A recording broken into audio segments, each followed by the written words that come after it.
चेहरे पाहिल्यावर मला कळतंय ना, खाती के गालन ना हाती के बाल. 2858 का 59 गावं झालीत. मी काय गांजा ओढून थोडाच फिरलो का, भेताडावून पडलो म्हणून काय डोकं खराब झालंय म्हणून थोडंच फिरले. लगेच चेहरा पाहिल्यावर कळतंय माणूस किती हे. सगळं कळतंय, सगळं. फुगीर कळतो, टेकड्या कळतो, मोकार टेकन चौघीत लुगडं एक हे कळतो, सगळं कळतं. आणि ते बघितल्यावर हार घालायला आले बिचारे मस्त. लगेच सात्विक माणूस म्हणून तर मी टोपी सरळ केली, नाही तर 500 एकरवाल्या नालायकाची तर करायचं नाही मी सरळ. विठाला विठाला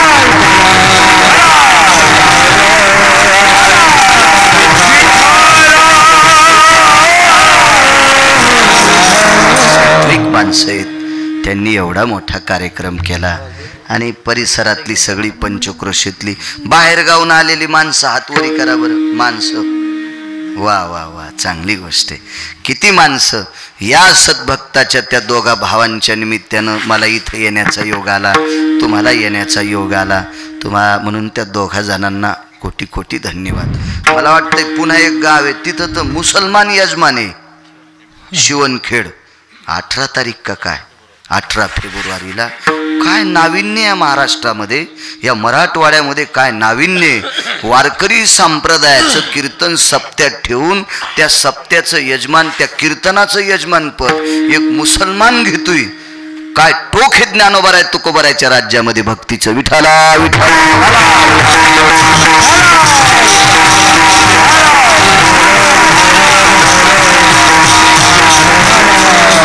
म्हणून पुनश्च यजमानांना धन्यवाद देतो. आदरणीय हरिभक्तीपरायण आमचे महिन्याचे वारकरी दिलीपांना तुम्हाला सुद्धा प्रणाम. हरिभक्तीपरायण गायनाचार्य शिंदे महाराज बरोबर आहे ना, तुम्हाला सुद्धा प्रणाम. या सराम संघच असते, त्याला काय ताण नाही घ्यायचा. आणि हे मृदंगाचार्य महाराज छान मृदंग वाजिला, त्याच्या शाहीच्या पानाला आवाज द्या ना. पुन्हा उल्हासान वाजिन लेकरू ते दिलं पाहिजे. काय होतं माहिती आहे का, वेळेला सगळ्या गोष्टी दिल्या की चांगलं होत असते. द्या त्याला, मग उल्हासान वाजितेत माणसं. विठाला विठाला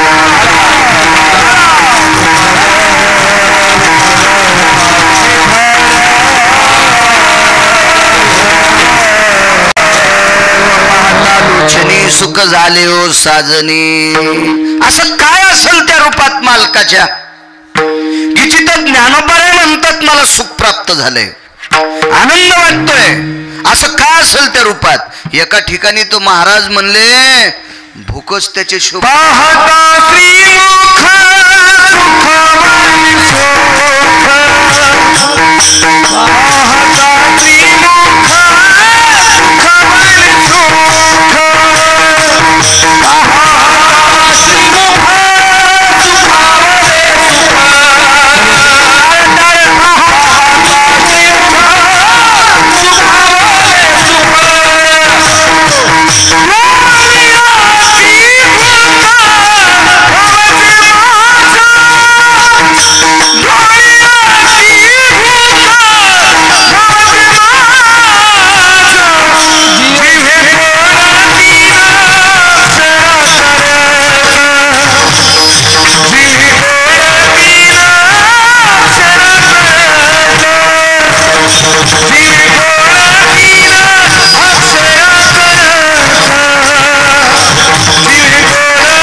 सुखावले सुख डोळियाची भूक नवजे माझ्या. महाराज म्हणतात त्याला बघितल्याशिवाय डोळ्याची भूक जात नाही. सुखावले सुख, सुख सुद्धा सुखावतंय ही त्याच्या रूपात ताकद आहे. मागचे वयस्कर माणसं 10 पात बसतेत नाही तर खोरं कुबं राहतात बरं. मड पेटीला माणूस जळूस तर उभं राहतंय, तसं तुम्ही कौरक उभं राहतात बरं. असं बसा न माणसं बसा. मी काय मतदान मागायला आलो का काय आलो? विठाला विठाला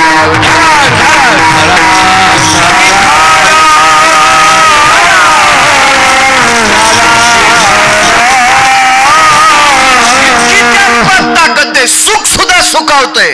ही शक्ती आहे त्या रूपात. मुद्दा सांगतो तुम्हाला, काय रूपात प्रणाली असेल ती. ज्या भगवान प्रभू रामचंद्राचं चरित्र आपण श्रवण केलं, त्या भगवान प्रभू रामचंद्राच्या रूपाला एक व्यक्ती भुलली. ती व्यक्ती माणूस नव्हता रामेश्वर दादा.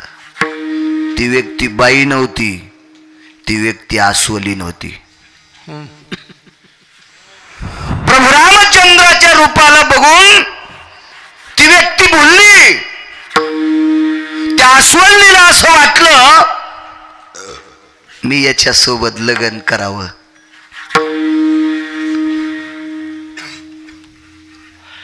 पण तिच्या पुन्हा लक्षात आलं, माणसाची पोरं 10-10 पोरी पाहूनही पास करीत नाहीत. असा प्रकार 7-8 वर्षापूर्वी होता. आता नाही. आता पोरगी म्हणती बाबा मला पसंत नाही. हो, 10-10 मुली बघूनही मुलं म्हणायचे उंचच आहे, माझ्यापेक्षा बुट्टीच आहे, जास्त गोरीच आहे, उन्हात गेल्यावर लालच होईल, जास्त सावळीच आहे, पटपट पाणीच देत नाही. तुला का हाटेलीत ठवाची का सुमळे? तुला तुझ्या माईला तुझ्या बापाला गिलास भरून द्यायला बस झाला, जरा पटपटच देत नाही. काय हॉटेल टाकायची का तुला? तिल ठेवतो का हॉटेलीवर? अशा नाना प्रकारचे माणसाचे पोट्टे चवणे करतात. असं तिच्या लक्षात आलं. मग हा तर इतका सुंदर आहे, माझ्यासोबत कसा लग्न करीन? रूप पाहता लोचनिया, इतका तिच्या अंतःकरणात आनंद. थोडासा मोठा करा, करा साऊंड करा, फुटत नाही. रामप्रभूची कृपा आहे, काय ताण घेऊ नका. पण तिने एक निर्णय केला, आपल्यासोबत जरी नाही लग्न केलं त्यानं, पण मी त्याला आताच वरलंय. वरिले सावळे परब्रह्म, मी त्याला वरलंय. आणि काटेकोरपणानं त्याला पतीच मानलं. 7व्या अवतारातल्या भगवान प्रभू रामचंद्राला इतकं पाहिलं, इतकं पाहिलं, दूर जाऊस तर बघितलं, वनात बघितलं. आई वापस आली आणि आईने सांगितलं चालणं बाई घरी. म्हणले आई घरी येते, पण मला चालता येत नाही. चालता येतं पण मला रस्ता दिसत नाही. आईनं सांगितलं अगं काय तू आईसोबत चेष्टा करतेस?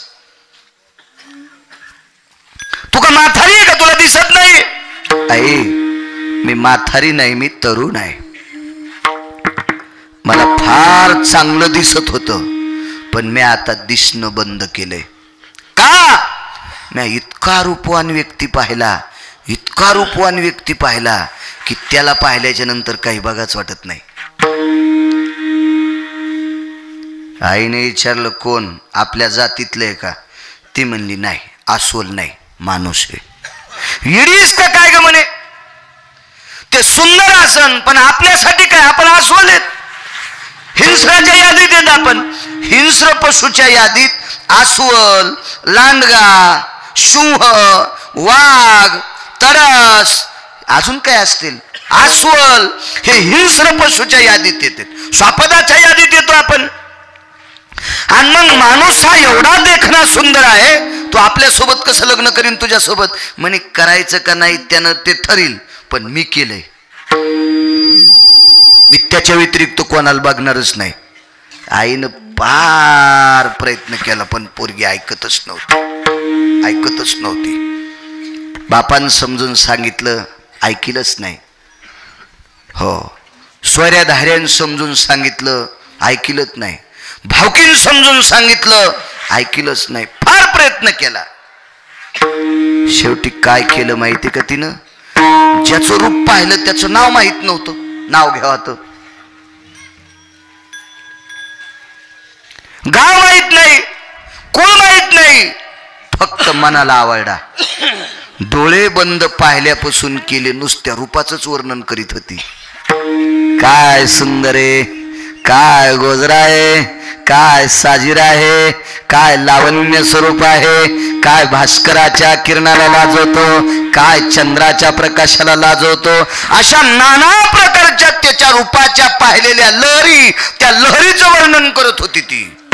लहरीचं वर्णन करायची आणि वर्णन करता करता करता झुरून गेली, झुरून त्याच्या वर्णनानं, त्याच्या रूपाच्या वर्णनानं.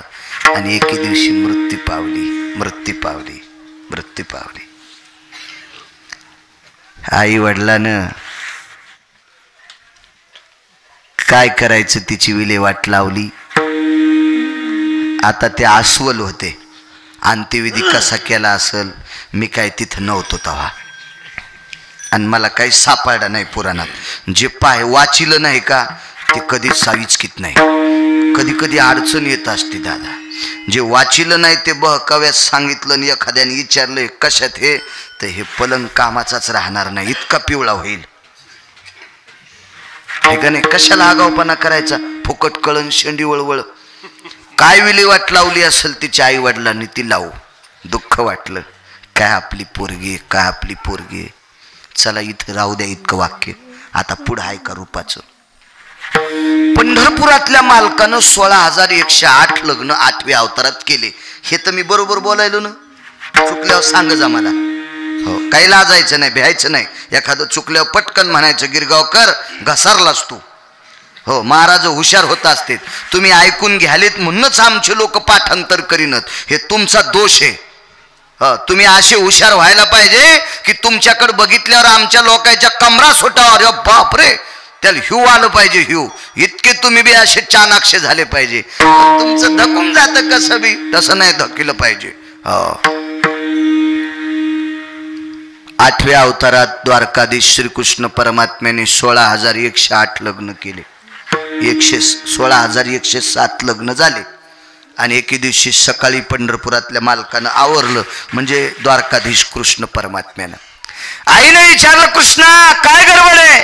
काही नाही गाई, मला दर्शन घेऊ दे. अरे दर्शन तर रोजच घेतो तू, पण एवढ्या लवकर आटपत नाही का नाही तुझं, आज काय गडबड आहे. काय नाही म्हणे आई, एक बोलू का तुला, मला पुन्हा एक लग्न करायचंय. साऊंडला येत नाही आवाज, ध्यान मोठं. पुन्हा एक लग्न करायचं म्हणे मला. आईनं सांगितलं, कृष्णा 16,107 झालेत ना तुझे, कशाला. म्हणलं आई एक सांगू का तुला, 16,107 म्हणायला जरा जड जाते. 16,108 असं कसं, असं सरळ वाटतं नाही का, उताराला गाडी लागल्यावानी. मग मला वाटतं मला करू दे एक लग्न. देवकी मातेनं सांगितलं, रूपाची ताकद सांगायला, रूप पाहता लोचनी. देवकी मातेनं सांगितलं कन्हैया 16,107 झालेत, अजूनही 5-25 केले तर अडचण नाही, कारण पहिल्या कोण्याच बायकोचे दागिने तो खतासाठी बँकेत ठेवले नाहीस. प्रत्येक सक्रातीला बायकोच्या गळ्यात होतेच. कोणत्याच तुझ्या बायकोची चप्पलचं बंध तुटलं नाही, तिची चोळी फाटली नाही, साडी फाटली नाही, किराण्याची अडचण नाही. त्या कधी माहेरात गेल्या बोट मोडीत नाहीत सासरच्या लोकांवर. इतकं संगोपन करतो ना, मग तू काय अडचणच आणली नाही. दुसरी करायला काय हरकत नाही, पण मला असं वाटतंय बस झाली. आहे देणे एकदा परमिशन. परमिशन शब्द इंग्रजी, मला ऐकून ऐकून बरीच पाठ झाली इंग्रजी. अंगठे देणाऱ्या म्हाताऱ्या पण म्हणतात मी फार बिजी आहे. हो, बँकेत करा सही तर लावा शाही, आणि ती म्हणती मला टेन्शन आलंय. 9-10% ती इंग्रजी बोलायली. मग मी आता इतक्या गावाचं पाणी पिले, मला जरा जरा येईन ना. आई दे ना मला आशीर्वाद दे ना. ये करून नाही म्हणे पाठव थाप टाक. भगवान कृष्ण परमात्म्यानं दर्शन घेतलं आणि आईनं थाप टाकली. ये करून एखादी बायको, पण जरा बऱ्या घरची कर. काळ कसा झालाय सांगू का तुम्हाला. ज्याला 10 एकर जमीन आहे त्याला वाटते मला 100 एकरवाल्यानं पोरगी द्यावा. येडगळेस का काय तू मुले. जिच्या बापाला 100 एकर येते 125 एकर वाल्याला पोरगी देईन का नाही? 10 एकर वाल्याला कशी देईन? पण 10 एकर वाल्याला पण वाटते आपल्याला 80-90 एकर वाल्याची भेटाव. अरे सुंबळ्या कुठला नालायकपणाचं टोक आहे. कोण्या बाईला वाटतंय सून जरा बऱ्या घरचीच यावा. आता देवकी सुद्धा तुमच्यातलीच बाई होती आणि जरा बऱ्या घरची. हे गेले विटेवरचे मालक द्वारकाधीश श्रीकृष्ण परमात्मा आणि पोरीच्या बापाला राम राम घातला. राम राम म्हणले. राम राम कोण? पोरीचा बाप वजनदार होता. आताच्या बापायसारखा 15 वर्षापूर्वीच्या बापायसारखा नाही. ते म्हणायचे आमच्या पोरीला घेतात पदरात. मी दुपारच सांगितलं. आता पोरायचे बाप म्हणतात बघता का आमच्या बाब्याकडे? चांगले हो, बरे बरे. पण पोरगी म्हणली बाबा ते बुट हरपून घरी येते. संध्याकाळी घरी येताना ते बुट पण घरी आणत नाही. त्या ती किती हुशार असेल तुम्ही लक्षात घ्या बाबा. मला इरीत ढकवायला पण त्याला नका देऊ. अशा पोरी हुशार झाल्यात आता. आणि व्हायला पाहिजे. काऊन नाही हुशार व्हा? पोरीनं हुशार व्हायला पाहिजे. राम राम म्हणले. राम राम कोण आपण? मी द्वारकाधीश वसुदेवांचा पुत्र कृष्ण आहे. काय आमच्याकडे काम? पोरीचा बाप म्हणायला. काय काम आहे आमच्याकडे? काही नाही, तुमची पोरगी लग्नाला आली. तुला त्याच्याहून काय संबंध? नाही मलाच आवडली. बाजार आहे का आमच्या इथं पोरीचा? तुला आवडली ना आम्ही देऊन टाकाव. पंढरपुरातले मालक म्हणले तुम्हाला लग्न करायचे आहेत ना पोरीचं, मग माझ्यासोबत करायला काय हरकत आहे? कोणाला देत असतात का काय म्हणे? मग कोणाला देतात? मला आवडेल तो जावाई. कसा जावाई पाहिजे? ताकदवान पाहिजे. पंढरपुरातल्या मालकांनी सांगितलं मयात का ताकद कमी आहे का? म्हणला पोरगी देतो पण आपल्यासोबत कुस्ती खेळायची. गोळ्या नाही संपल्या माया, खरंच सांगायलो. दंडात थोपटिले असं थोपटी देत ना कुस्ती. हा पंढरपुरातल्या मालकांनी सांगितलं तुमच्यासोबत कुस्ती. सासऱ्या संग कुस्ती पोरीच्या बापासंग. लगेच लंगूट बन आवडले. हलक्या वाजू लागल्या. जंगनाडी पकनाडी जंगनाडी पकनाडी. पकवत नसते तिथे कुस्तीत, पकवत नसते. हलक्या बाजू लागल्या. ताड ताड ताड ताड ताड ताड ताड ताड. 27 दिवस 27 रात्रा कुस्ती. एकानं पाणी पिलं नाही. जी पाणीच नाही त्यावर ते जेवण कसलं आलंय? काहीच नाही, काहीच नाही गुरुजी, काहीच नाही, काहीच नाही.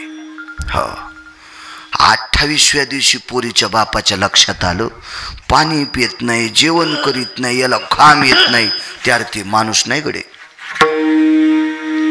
आणि मग पोरीचा बाप पाया पडला. ते म्हणला एकदाच पडतो, पोरगी दिल्यावर मी सासरा आणि तुम्ही जावाई. सासरा काय जावायच्या पाया पडत नाही, पण द्याच्या आधी पडतो पाय. आणि देऊन टाकली पोरगी. लग्न लावायला मंगलाष्टक म्हणायला पोरीच्या बापानं कोणाला बी नाही बोलिलं. चालले तिकडच्या घरी. आणि आता लोक काय बेश्रमात होती का? द्वारकाबाईची पोरगी सकाराम तात्याचा मुलगा. हे अशी मंगलाष्टक म्हणणार नाही बोलले. तळ हाताचा पाळणा महाराष्ट्रात सुतार आहेत रे. हे असे मंगलाष्टक म्हणणार नाही बोलले. मुनिश्री लोमश नावाचे साधू बोलवले आणि लोमशांनी लग्न लावलं. तदेव लग्नं सुदिनं तदेव ताराबलं दैवबलं तदेव विद्याबलं दैवबलं तदेव लाभस्तेषां जयस्तेषां कुतस्तेषां पराजयो. सुंदर मंगलाष्टक. बाशिंग बांधले घरी आले. वडिलांचं दर्शन घेतलं, आईचं दर्शन घेतलं देवानं, पण सुनबाईला पाय नाही पडू दिलं. देवानं सांगितलं आई आता याच्यानंतर करणार नाही. 16,108 व शेवटचं लग्न आहे, पडू दिन पाया. काय बोलतो कृष्णा? तुला काय भारतात पोरी नव्हत्या का? इतकाले तर नख होते तिला आणि इतकाले के सांग. दादू जामवंती आसोलीन बायको केली, आसोलीन जगाच्या मालकान. हे अशी नवरी असती का? म्हणला आई तू म्हणली बऱ्या घरची कर, गळ्यातला मणी काढा आईच्या हातात द्याला. आई